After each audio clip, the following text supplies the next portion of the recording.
மாறப்போகுது யோசித்து பாரு அதன் பசுமையெல்லாம் மாறப்போகுது யோசித்து பாரு பாரு பாரு பாரு பாரு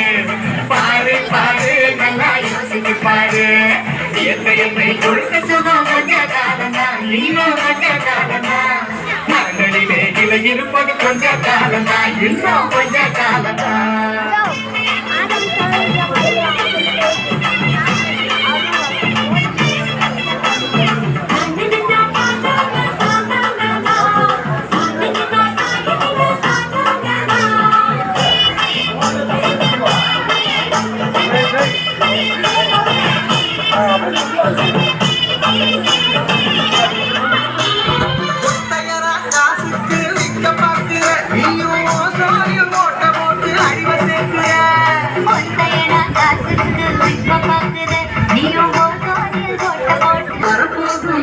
மட்டும் வளர மறுக்கிற